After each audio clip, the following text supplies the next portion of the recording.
Painted painless learning બહુ સરળ છે, કાંઈ અઘરું નથી, થોડી સમજવાની જરૂર છે. શું કહ્યું છે?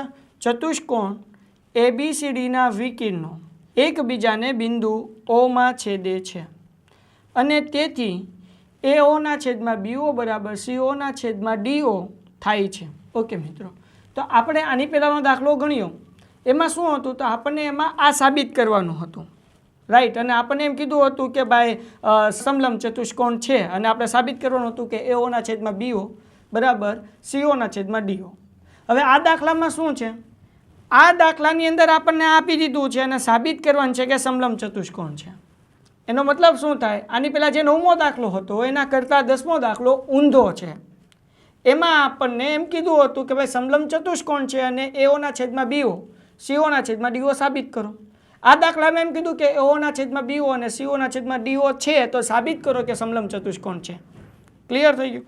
એટલે દાખલો કાંઈ અઘરો નથી. આની પહેલાં જે કર્યું હતું એની જેમ જ આ દાખલો કરવાનો છે. તો તમને બધાને ખ્યાલ છે, દાખલામાં અહીંયા સુધીની રકમ જે આપણને આપી છે એ પક્ષમાં લખવાની હોય, એટલે મેં અહીંયા પક્ષ લખી નાખ્યો છે. ઓકે, હવે સમલંબ ચતુષ્કોણ છે એ આપણે સાબિત કરવાનું છે, બરાબર. એટલા માટે મેં અહીંયા સાધ્યમાં લખ્યું છે કે ચતુષ્કોણ ABCD સમલંબ ચતુષ્કોણ છે.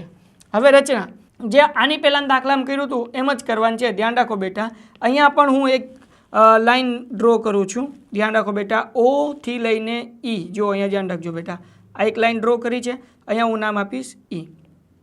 હાલો, ખ્યાલ આવ્યું? તો આપણે આની પહેલાં કેમ લખ્યું હતું એવી રીતના જ તે અહીંયા રચનામાં લખવાનું. શું લખશું બેટા? ધ્યાન રાખો, આપણે અહીંયા લખીશું. વેઇટ સ્કીપ નહીં કરતા, તમારા ફાયદાની વાત છે. ધોરણ 10 ની અંદર આવ્યા છો, બોર્ડની પરીક્ષા આપવાની છે, જોરદાર રિઝલ્ટ લાવવું છે, તો પેન્ટેડ એપ્લિકેશન ડાઉનલોડ કરો અને ચેમ્પિયન બેચ લોન્ચ થઈ ગઈ છે. ચેમ્પિયન વિદ્યાર્થી સાથે ભળી જાઓ. આ લાઈવ લેક્ચરની અંદર ગણિત, વિજ્ઞાન, સમાજ, ઇંગ્લિશ, ગુજરાતી બધુંય ભણાવીએ છીએ. અનમ્યુટ કરીને ઘરેથી બોલીને ડાઉટ પૂછી શકો અમારા લાઈવ લેક્ચરમાં. અને તમારે ટ્રાય કરવી છે, ખાલી 300 રૂપિયા આપીને મહિનો દિવસ ટ્રાય કરો ને પછી મજા આવે તો આગળ જોડાવો. તમે એમ કહો સાહેબ તમારું રિઝલ્ટ આ છે, મારી પાછળ રિઝલ્ટના ફોટા જોઈ લો અમારા ટોપર્સ, અને તમે ચેમ્પિયન બનવા માંગતા હો, ચેમ્પિયન બેચ સાથે જોડાઓ. Good bye. કે બિંદુ O માંથી બેટા, હવે ધ્યાન રાખો, અહીંયા OE એ કોને સમાંતર છે? AB ને સમાંતર છે ને, એટલા માટે હું અહીંયા લખું છું બિંદુ O માંથી AB ને સમાંતર રેખા OE રચો. હાલો, ક્લિયર થઈ ગયું બેટા? હાલો, હવે જો સાબિતી માટે આપણે અહીંયા પહેલું ત્રિકોણ લેશું. કયું ત્રિકોણ લેશું? ધ્યાન રાખજો બેટા. પહેલાં તમે આ જો, તમારે અહીંયા બિંદુ E લીધું છે, આની પહેલાં દાખલા મેં સમજાવ્યું હતું. તો તમે જે બે ત્રિકોણ લ્યો એમાં A અને D કમ્પલસરી આવવું જ જોઈએ. તો અહીંયા જુઓ, પહેલું ત્રિકોણ હું આ વખતે કયું લઉં છું? આ વખતે હું પહેલું ત્રિકોણ લઉં છું ABD. કયું ત્રિકોણ લીધું? ABD લીધું, બરાબર. થોડીક લાઈન આપણે નાની કરી નાખીએ, ધ્યાન રાખો. Okay, ABD. ઓકે મારા મિત્રો, ધ્યાન રાખો. આપણે પહેલું ત્રિકોણ લઈ લીધું, તો અહીંયા લખું છું ત્રિકોણ ABD માટે. હવે ધ્યાન રાખો બેટા, આપણે આ ત્રિકોણ લઈ લીધું છે ABD માટે, પણ હવે જુઓ અહીંયા આપણે રચનામાં લખ્યું છે. શું લખ્યું છે? તો કે ભાઈ AB ને સમાંતર OE છે, તો અહીંયા લખું છું AB સમાંતર OE. હવે સમાંતર છે એટલે આપણે 6.2 જે પ્રમેય કર્યો એનું સૂત્ર લખવાનું. તેથી ધ્યાન રાખો, અડધો ભાગ હું એથી શરૂઆત કરું છું બેટા, AE એના છેદમાં ED. તો ઓકે બેટા, AE ના છેદમાં હાલો ED. ઓકે બેટા, હવે બીજી બાજુ ધ્યાન રાખો, ત્રિકોણની કઈ બાજુ લેશું સમજો બેટા. હવે લેવાની છે B થી. અહીંયા શરૂઆત A થી કરી હતી તો અહીંયા B થી કરવાની. તો ધ્યાન રાખો બેટા, કઈ લઈને લેશું? BO. તો હું અહીંયા લઉં છું BO ના છેદમાં. હવે ધ્યાન રાખો, બીજો અડધો ભાગ O થી લઈને ક્યાં સુધી? D સુધી, OD. તો OD ની બદલે DO પણ લખી શકીએ. શું લે આ બેટા મેં O પાછળ લખ્યું? કારણ કે અહીંયા આપણને જુઓ પક્ષમાં O બધે ક્યાં આપ્યા? પાછળ આપ્યા છે, એટલા માટે OD લખવાની બદલે DO મેં લખ્યું છે. ઓકે, ક્લિયર થઈ ગયું? ઓકે, ધ્યાન રાખો. ઓકે બેટા, જુઓ આ લાઈન પણ મેં રફ કરી નાખી છે. ક્લિયર? તો અહીંયા તમારે એક વસ્તુનું ધ્યાન રાખવાનું છે. આપણે આને પહેલાં કીધી સમીકરણ નંબર 1. હવે જો આપણને અહીં પક્ષમાં કંઈક આપ્યું છે, અહીં પક્ષમાં આપણને શું આપ્યું છે તમને ખબર છે? જો આપણે અહીંયા લખ્યું છે પક્ષમાં AO ના છેદમાં BO, તો અહીંયા લખીએ અહીં પક્ષમાં AO ના છેદમાં BO બરાબર. ધ્યાન રાખજો, CO ના છેદમાં DO આપેલ છે. આપેલ છે કે નહીં? તમે કહો યસ સર આપેલ છે. તો હવે ધ્યાન રાખજો, હું થોડોક કંઈક ચેન્જ કરું છું. AO ના છેદમાં આ બેની જગ્યા બદલું છું બેટા. CO બરાબર BO ના છેદમાં DO. શું કર્યું બેટા? BO અને CO ની જગ્યા શું કરી નાખી? બદલી નાખી.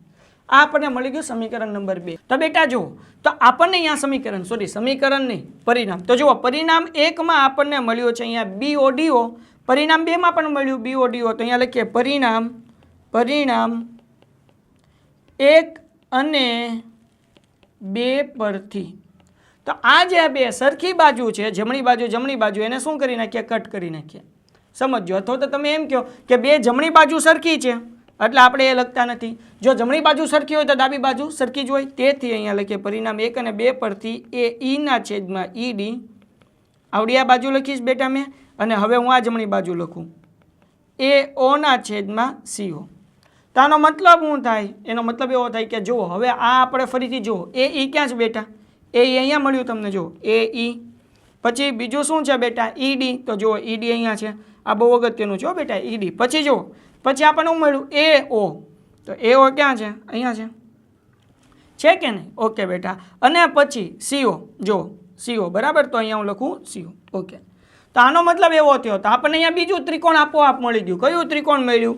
ACD. તો આનો મતલબ એવો થાય. તેથી તો હવે જો ACD ત્રિકોણ મળ્યું, અહીંયા ધ્યાન રાખજો, ACD ત્રિકોણ મળ્યું, એમાં આ DC સમાંતર શું મળ્યું આપણને? EO મળી ગયું. તો અહીંયા ધ્યાન રાખો, DC સમાંતર EO. ખ્યાલ આવી ગયો કે નહીં? સમજાણું કે નહીં? DC સમાંતર EO. જો આ EO ની બદલે તમે OE લખી શકો. બરાબર. તો હું અહીંયા EO બોલવામાં થોડુંક અઘરું પડે છે એટલે OE લખું છું. બરાબર. તો ધ્યાન રાખો, OE. ખ્યાલ આવ્યો? તો આને હું કીધું સમીકરણ નંબર 3. તો જુઓ, હવે આપણે અહીંયા સમજવાનું છે બેટા. અહીંયા શું હતું? AB સમાંતર OE. બરાબર. અહીંયા શું છે બેટા? DC સમાંતર OE. તો અહીંયા ધ્યાન રાખો. તેથી DC સમાંતર OE અને પછી અહીંયા જુઓ, અહીંયા શું હતું? AB સમાંતર OE. AB સમાંતર OE મળે કે નહીં? તો હવે આમાં OE કોમન છે. તો આપણે લખી નાખીએ તેથી DC સમાંતર OE સમાંતર AB. હાલો, ક્લિયર થઈ ગયું? OE કેટલી વખત લખ્યું? એક વખત. તેથી બહુ ઇઝી છે. છેલ્લું સ્ટેપ DC સમાંતર AB થાય. બરાબર. DC સમાંતર AB થાય. હવે ભાઈ DC સમાંતર AB છે, મેં તમને સમજાવ્યું હતું. સમલંબ ચતુષ્કોણ કોને કહેવાય? તો કે ભાઈ જે 4 બાજુ હોય એમાંથી 2 બાજુ સમાંતર હોય અને સમલંબ ચતુષ્કોણ કહેવાય. તો જુઓ, 2 બાજુ સમાંતર આપણને મળી ગઈ. તેથી ચતુષ્કોણ ABCD સમલંબ ચતુષ્કોણ છે. હાલો લ્યો બેટા, દાખલો થઈ ગયો પૂરો. તો અહીંયા સ્વાધ્યાય 6.2 પણ પૂરો થઈ ગયો. તો દાખલા નંબર 9 અને 10 બંને સરખા જ છે, થોડોક અલગ છે, થોડોક તફાવત છે. તો આ દાખલો ઇઝી છે, પણ તમને કોઈ સ્ટેપમાં સમજાણું ન હોય તો વિડીયો પાછળ લઈ જાઓ, એ સ્ટેપ ફરીથી જુઓ. છતાં ન સમજાય તો લાઈવ લેક્ચર ખાસ અટેન્ડ કરો, કારણ કે એમાં આપણે આ બધા સમ કરીએ છીએ. ઉપરાંત IMP સમ કરીએ છીએ. ટેસ્ટ અટેન્ડ કરો. IMP ક્વેશ્ચન્સ જે આપ્યા છે એ પણ તમે અટેન્ડ કરો. અને હા, જો તમને છતાં પણ ડાઉટ હોય તો બિંદાસ તમે ડાઉટ શેર કરી શકો છો. મળીએ એક નવા વિડીયોમાં નવા સમ સાથે. ત્યાં સુધી ધન્યવાદ. Painted Painless Learning.